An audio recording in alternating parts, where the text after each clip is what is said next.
Non agree commodity पर बातचीत करेंगे, लेकिन गन्ना किसानों के लिए भी सरकार की तरफ से जो राहत की खबर आई है उस पर फोकस एक बार देख लेते हैं। कैबिनेट ने गन्ने के फेयर एंड रेम्यूनरेटिव प्राइस यानी कि जो एफआरपी हैं उन्हें 355 रुपए से बढ़ाकर 365 रुपए प्रति क्विंटल कर दिया है।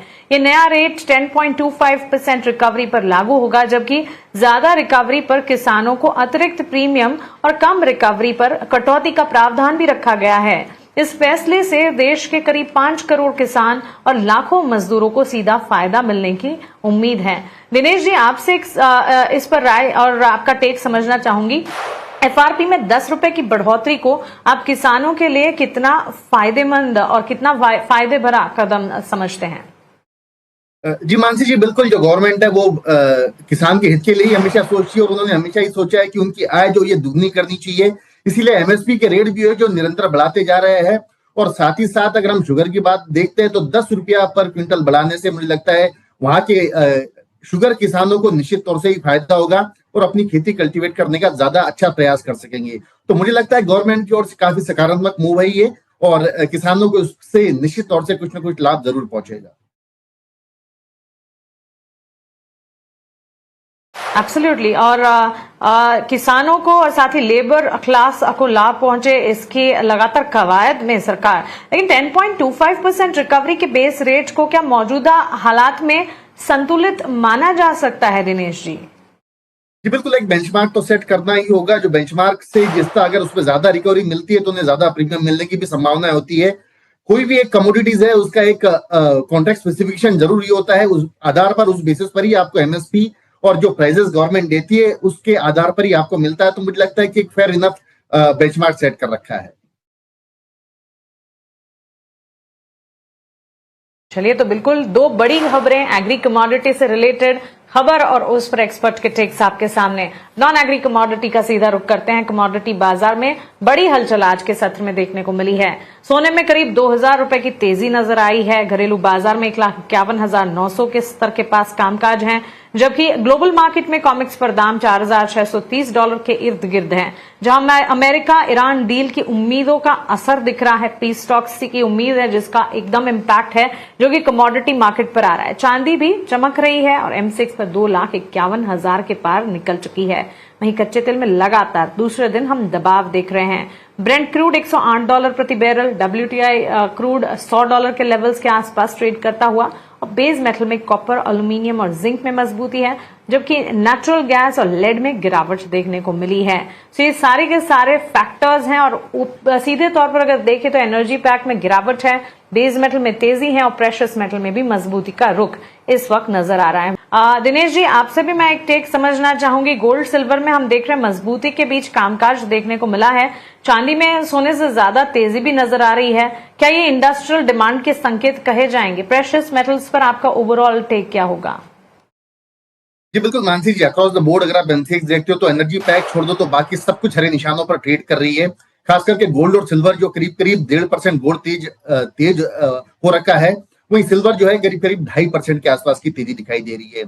कल के सत्र में हमने देखा तो 2,42,000 2,44,000 के आसपास की लोज हमने बनते हुए देखे थे। वहां से भी 2,51,000 के आसपास ट्रेड कर रहा है। नीचे से जो मूव आना था ये टोटली एक न्यूज बेस्ड ड्रिवन रैली आई है अभी हाल फिलहाल कि जो वॉर लाइक सिचुएशन या जियोपॉलिटिकल टेंशन है वो कुछ ना कुछ ईज आउट होती हुई नजर आ रही है। और ये साफ साफ संकेत दे रहे हैं वहां से कि प्रोबेबली कुछ ना कुछ एग्रीमेंट, एक पीस टॉक या सीज फायर जरूर यहाँ से बनकर निकल के आएगा। उसी के चलते गोल्ड और सिल्वर में एक गैप अप ओपनिंग हमें देखने मिली है। और मुझे लगता है कि प्रोबेबली यहाँ से अगर 1,52,250 के ऊपर अगर गोल्ड चलता है तो फिर एक नई रैली, नया फेज गोल्ड में आते हुए दिखता है। लेकिन इन लेवल पर मुझे लगता है कि गोल्ड में थोड़े लेवाली से बचना चाहिए। स्पेसिफिकली उस लेवल के ऊपर अगर क्लोज होता है तो देन फ्रेश ट्रेंड या फ्रेश रैली के लिए आप एंट्री कर सकते हो। सिल्वर मुझे लगता है निचले स्तर से अच्छी खासी मूवमेंट ऑलरेडी दे चुकी है। आई थिंक 2,51,400-500 के आसपास एक बार बिकवाली निकल कर आ सकती है। 2,48,000 का लक्ष्य इंट्राडे के लिहाज से और 2,53,000 का इसमें स्टॉप लॉस मेंटेन कर सकते हैं। तो ऑलरेडी जो गैप अप हो चुका है, मुझे लगता है अब यहाँ पे कुछ ना कुछ मुनाफा वसूली, प्रॉफिट बुकिंग निश्चित तौर से आनी चाहिए। जानते दिनेश जी, कच्चे तेल में गिरावट है, क्या ये सप्लाई फैक्टर्स का असर है या फिर डिमांड की चिंता? और ग्लोबल फ्रंट पर जो न्यूज एंड फ्लोज आए हैं उसका कितना असर आप देख रहे हैं कच्चे तेल की चाल पर? हिमांशी जी, कच्चे तेल की हद तक के जो बात है, ये डिमांड सप्लाई का मैटर अभी ऑलमोस्ट खत्म हो चुका है और news based driven totally gap up और गैप डाउन ओपनिंग होती है। 4% अप और 4% डाउन का नॉर्मल इसमें वोलेटिलिटी एवरीडे देखा जा रहा है। ये 10-200 10-300 के आसपास जब भी जाता है, दोबारा वहां से बिकवाली बनकर आती है और 9200 9300 के आसपास आता है। दोबारा इसमें कोई ऐसी न्यूज आती है जो प्राइजेस को दोबारा 10,000 की ओर ये लेकर चली जाती है। तो आई थिंक अभी मौजूदा स्तर पर 9720 9750 एक दायरा है जहां पर एक बार दोबारा प्रेशर बनकर आ सकता है। इन लेवल के इर्द गिर्द के अगर क्रूड आता है तो वहां शॉर्ट सेल की एक बार रणनीति बनाई जा सकती है। 95-20 एक बढ़िया सपोर्ट है, वहां पर एक फर्स्ट टारगेट हमें देखा जा सकता है। 98-55 का स्ट्रिक्टली इसमें स्टॉप लॉस मेंटेन करना चाहिए। दिनेश जी, आपके टेक क्या होंगे? बेस मेटल की चार्ट पर क्या स्ट्रैटेजी बनाकर चल रहे हैं आप? हिमांशी जी, काफी समय से एक रेंज बाउंड एक्टिविटी में कॉपर ट्रेड करता हुआ नजर आया था। डाउन साइड 1260 1265 के आसपास सपोर्ट लेता था, ऊपर में 1288 1290 के आसपास ये बार बार रेजिस्ट करता था। आज इसने गैप अप ओपनिंग के साथ में वो दायरा पार कर लिया है और मुझे लगता है एक अलग जोन में, अलग टेरिटरी में आ चुका है। तो आई थिंक 1298 97 के अराउंड कहीं पर भी अगर कॉपर आता है तो एक बार खरीदारी बन सकती है। 1285 का स्टॉप लॉस लगा सकते हैं। 1312 के अपसाइड टारगेट हमें देखने मिल सकते हैं। कॉपर काफी स्ट्रॉन्ग काउंटर नजर आता है और जैसे भूपेश ने कहा कि एल्यूमिनियम भी लीड रोल में प्ले कर रहा है। यहाँ पर एल्यूमिनियम ही सब बेस मेटल्स को फिलहाल लीड कर रहा है और इसका मुख्य कारण सप्लाई डिस्ट्रप्शन है।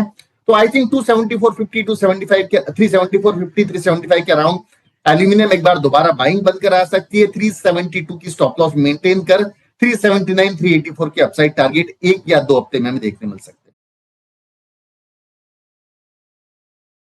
हैं। एब्सोल्युटली। आप तीनों ही एक्सपर्ट्स का, मानव जी, भूपेश जी और दिनेश जी, बहुत शुक्रिया हमारे साथ जुड़ने के लिए, सवालों के जवाब देने के लिए और कमोडिटी बाजार पर आपकी राय, नजरिया और स्ट्रैटेजी हमारे साथ शेयर करने के लिए थैंक यू सो मच। मुनाफे की मंडी को हम यहीं समेटने जा रहे हैं, लेकिन 18 आवर्स स्वदेश पर खबरों